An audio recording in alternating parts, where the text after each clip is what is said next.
मैं नमाज पढ़ रहा था ईशा की, मैंने लेट पढ़ी उस रात को। उसके बाद मेरी बेगम ने मुझे आवाज दी, उन्होंने मुझे कहा कि ये अरशद भाई किधर है, पता है आपको? मैंने कहा क्यों, क्या हुआ? कहती है अरशद भाई ठीक हैं। ये मेरी बेगम ने मुझे पूछा, वो ट्विटर पे देख रही थी। उसने मुझे पूछा कि अरशद भाई ठीक हैं? मैंने कहा बिल्कुल ठीक है, अल्लाह का शुक्र है। तो ये अदील राजा क्या लिख रहा है? सबसे पहले उसने ट्वीट किया था। मैंने जैसे ही उसका वो ट्वीट अपने मोबाइल में निकाल के पढ़ा तो मुझे एकदम, मेरा जो पहला रिएक्शन था वो ये था, पागल हो गया। मैंने कहा नशे में? ये मेरे मुंह से निकला सीधा।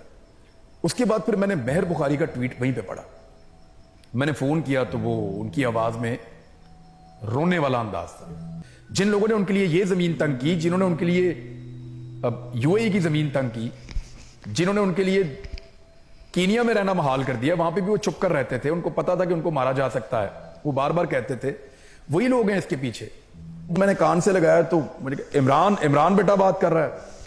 वो मेरे से पूछ रही है फोन के ऊपर, मुझे बता पूरी बात। तो मैंने कहा माँ जी वो आपको पता है कोई अच्छी खबर नहीं है बेटा, मैं इतनी मजबूत हूं कि मैं तुम्हारी पूरी बात सुन सकूं। किधर है? मैंने कहा माँ जी मैं घर हूं, लाहौर में आ रहा हूं, तू जल्दी घर आ जा जल्दी, और मुझे बता ये अरशद को वापस आने देंगे? इस जो माँ जी का ये जुमला था ना, मुझे बड़ी तकलीफ हुई इस बात से कि एक माँ ये सोच रही है कि मेरे बेटी के मैयत को वापस आने देंगे या नहीं आने देंगे। ये डीजीआईएसआई ने और डीजीआईएसपीआर ने अरशद भाई का नमाज जनाजा होने का भी इंतजार नहीं किया। भाई आपको इतनी किस बात की जल्दी थी? आपने अगर इमरान खान के खिलाफ प्रेस कॉन्फ्रेंस करनी थी तो आप अरशद भाई के नमाज जनाजा के बाद कर लेते। हमारे सहाफियों ने अरशद भाई की लाश से खेलने की कोशिश की है, लेकिन जिनके कहने पर खेलने की कोशिश की है ना, वो बहुत ताकतवर लोग हैं। वो किसी के लिए भी जमीन तंग कर देते हैं।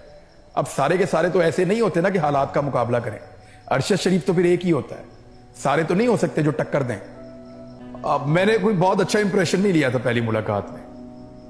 मुझे लगा ये खुश्क आदमी है, सिर्फ खबरों में रहने वाला। उन्होंने सिद्दीक जान के ऊपर हमला किया गवादर में। उस दिन मुझे बड़ी तकलीफ हुई और मैंने सिद्दीक जान का साथ दिया उसमें। मुझे लगा कि नहीं वो गलत हो गया।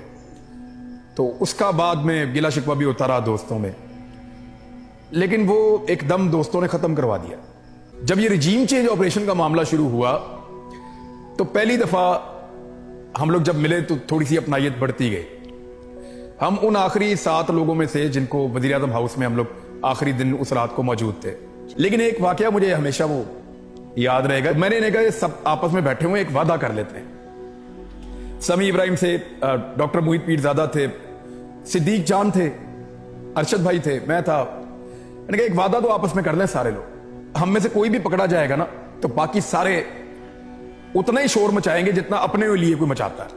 यानी उसको ऐसे ही फील करेंगे जैसे मैं खुद पकड़ा गया हूं, तो ताकि जो पकड़ा गया है उसके लिए आवाज उठती रहे। इस पे सबने मुझे ओके किया। मैं इन सबका बड़ा मशकूर हूं कि इन्होंने वादा पूरा किया सबने। अरशद भाई उस पर ज्यादा बोले नहीं। जब मैं वहां से निकलने लगा ना तो मुझे यहां से बाजू से पकड़ा, यहां से अरशद भाई। पहली दफा मुझे लगा कि वो थोड़ा सख्ती से मेरे साथ बात किया जिंदगी में। उस सख्ती के साथ अपनायत भी थी। मुझे पकड़ा, कहते देख भाई मुझे पता है जो तेरे दिमाग में चल रहा है, तू बाज आ जा।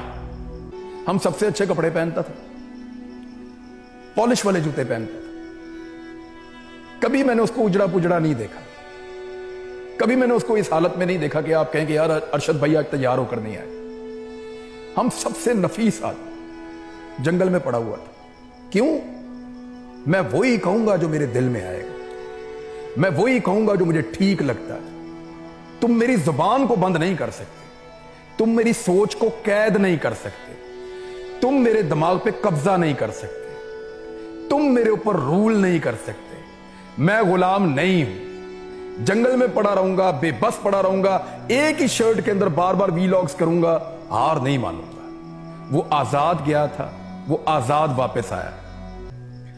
उन्होंने बताया कि अरशद भाई ने टिकटॉक चलाना सीखा मेरी गिरफ्तारी के दौरान, पहली रात में, और उस पर वीडियो बनाना सीखा।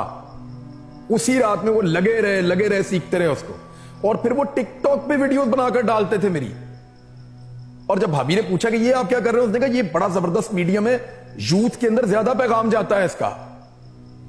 यानी वो जो बहुत सारी वीडियोस वायरल चल रही हैं सोशल मीडिया पे, वो अरशद भाई ने बनाई हुई हैं रातों को जाग जाग के। फिर जब मई में हमारे ऊपर एफआईआर होना शुरू हो गई, सबसे पहली जो एफआईआर निकली वो अरशद भाई के ऊपर निकली, फिर साबिर भाई के ऊपर निकली। साबिर भाई बहुत समझदार थे, वो पहले ही पाकिस्तान से निकल गए। उनको आइडिया था, क्योंकि उन्होंने बहुत टाइम उन लोगों के साथ गुजारा हुआ था जिन लोगों ने अटैक किया था। तो साबिर भाई पहले निकल गए पाकिस्तान से। अरशद भाई डटे रहे। उन्होंने मुझे, अरशद भाई ने एक दिन कहा जून में, मुझे पता है तेरे दिमाग में क्या चल रहा है। फिर मुझे वो गले भी मिले उस दिन, जब हम एक दूसरे को छोड़ रहे थे तो मुझे गले मिले, और गले मिलते हुए मेरे कान में उन्होंने कहा कि देख ये मारेंगे। अच्छा, हम तीनों सहाफियों के ऊपर हमेशा से ये पाकिस्तान में लोग क्लेम करते रहे हैं कि ये एस्टेब्लिशमेंट की लाइन लेते हैं, चाहे वो अरशद भाई हैं, साबिर भाई हैं, मैं हूं, डॉक्टर मुईद हैं या कोई और हम लोगों ने ये एनालिसिस किया कि इस दफा तो बड़ी सख्त ज्यादती हो गई, ये गलत हो रहा। और उस गलत के खिलाफ जब हमने अपना ओपिनियन बनाना शुरू किया तो हमें एक जैसे हालात का सामना करना पड़ा। देखो, वो आदमी जीने का ढंग सिखाता था, उसने मरने का तरीका भी बताया लोगों को।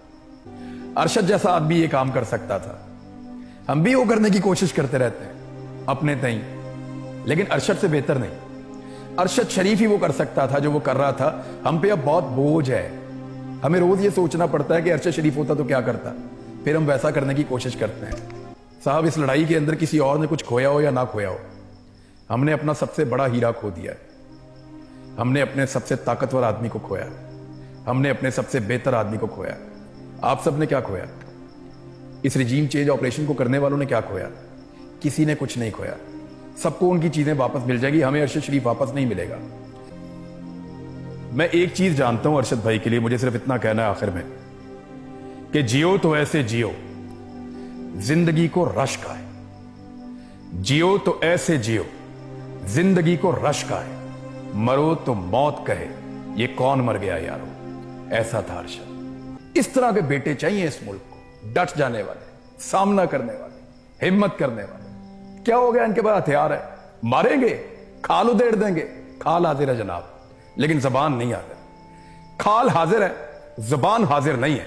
जबान वही कहेगी जो हमें ठीक लगता है। खाल के ऊपर आप जैसे मर्जी निशान बनाए अपनी इंटरटेनमेंट के लिए, कोई बात नहीं।